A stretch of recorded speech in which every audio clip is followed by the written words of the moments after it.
They laughed at her call sign. 3 hours later, 8 Marines were bleeding in the desert. Nobody was laughing anymore. This is the full story of Lieutenant Sarah Mitchell, and what she did that night will stay with you long after this video ends. Forward Operating Base Kestrel, somewhere in the Middle East. 0600 hours.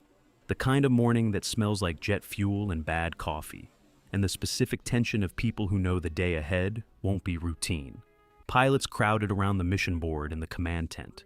Call signs everywhere. Viper, Hammer, Ghost Rider, Reaper. Then her name appeared on the board. Whisper. Someone read it out loud. A chuckle started in the back. Then another. Whisper? A senior pilot said, loud enough for the whole tent. Who names themselves Whisper? More laughter. Lieutenant Sarah Mitchell stood at the edge of the group, helmet under her arm, eyes forward, saying nothing. She was petite for a fighter pilot, natural blonde hair pulled back tight under Navy regulations, green eyes that didn't waste themselves on people who weren't worth the energy, no flashy patches on her flight suit, no bravado, no performance, just quiet, which, to people who mistake noise for competence, looked exactly like weakness. She had heard the jokes before, at the Naval Academy, at flight school in Pensacola, at her first squadron. She had stopped explaining herself somewhere around year 3. Actions she had learned were louder and more permanent. She picked up her mission brief, found a corner of the tent, and started studying the grid. Nobody noticed, nobody asked, that was fine. What nobody in that tent knew, what nobody had bothered to find out, was that Lieutenant Sarah Mitchell had more flight hours in the F/A-18 Super Hornet than half the senior pilots in that room, that she had flown close air support in the 3 previous deployments, that she held a qualification most pilots in that tent were still working toward, and that her call sign, Whisper, wasn't chosen because she was quiet. It was given to her by a Marine on the ground in Helmand Province, a Marine whose name she still knew, whose family she still thought about, because Whisper was what he called her after she flew so low and so precise in complete radio silence that the enemy never heard her coming. And 8 men walked out of that valley who should not have. But that story lived in a classified debrief, not in a tent full of pilots comparing call signs over bad coffee. The mission brief that morning was supposed to be routine. Marine Recon Patrol Tango 6, 8 men, working a sweep through a valley 20 clicks from the wire. Known hostile activity, standard risk assessment, jets on standby. By 1400 hours, nothing routine remained. Tango 6 walked straight into a coordinated ambush.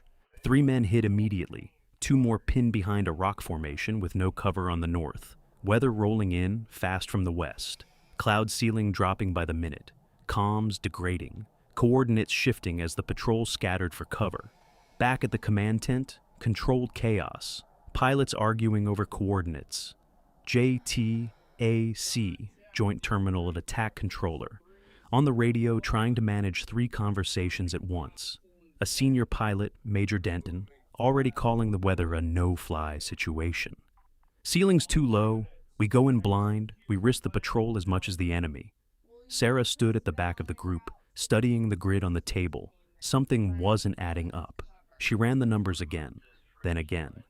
There, 1 digit, 1 transposed digit in the coordinate string being fed to the jets. Not enough to look wrong at first glance, exactly enough to put ordnance on the wrong position. She looked up. The coordinate is wrong. Grid reference November Kilo. The 3rd digit should be 4, not 9. Major Denton glanced at her, then back at the table. We've confirmed these twice, Mitchell. Confirm them again, sir. 3rd digit, 4, not 9. A pause that lasted exactly long enough to feel like dismissal. We don't have time for... With respect, sir. If that coordinate is wrong, we put the strike 40 meters from Tango 6's last known position.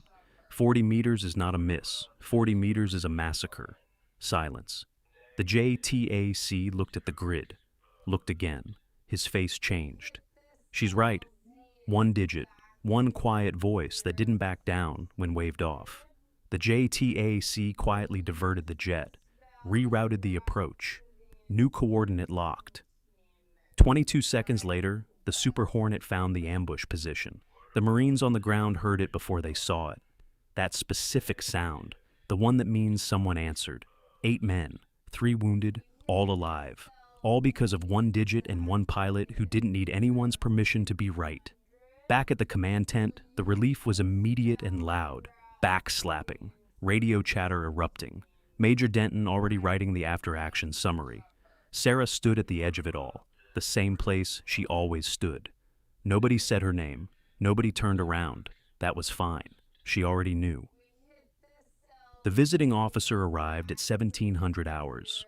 Lieutenant Colonel James Hara, Naval Special Warfare Liaison, passing through on his way to another base.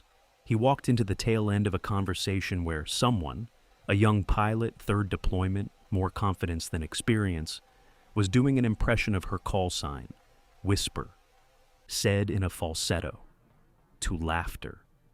Hera stopped walking, looked at the young pilot, then looked at Sarah, standing nearby, saying nothing, her helmet under her arm.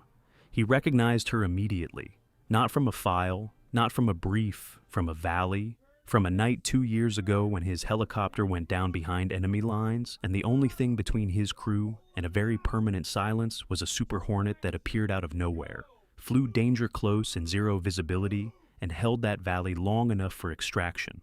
He never saw the pilot's face. He only heard the call sign on the radio. Whisper. Hara walked past the laughing pilot, stopped in front of Sarah. The tent went quiet without being told to. He looked at her for a moment, the kind of look that carries an entire conversation. Then he turned to the room. His voice was quiet, which, in a tent full of pilots, was louder than shouting. I want to tell you something about this officer. He didn't look at his notes. He didn't need to. 2 years ago, my bird went down 40 clicks behind the line. 4 crew, no comms. Weather like today, maybe worse. Every asset on station said the conditions were too dangerous for close air support. Every asset except one. The young pilot who had been doing the impression stopped breathing. She flew danger close, twice, in conditions I wouldn't wish on anyone. Held that valley until we were out. Never asked for acknowledgement. Never filed for a commendation. I only found out her call sign because I made it my business to find out. Whisper. He said it the same way she had heard it said 100 times. Except this time, it didn't sound like a joke. It sounded exactly like what it was. A name earned in the dark by someone who did the work when others calculated the risk and decided against it. The tent was completely silent. Hera looked at the young pilot one last time, said nothing. Didn't need to. Then he turned back to Sarah, nodded once. The kind of nod that doesn't need words around it. She returned it, helmet under her arm, eyes steady. The same as she had been at the start of the day. Except now, the room knew what she had always known.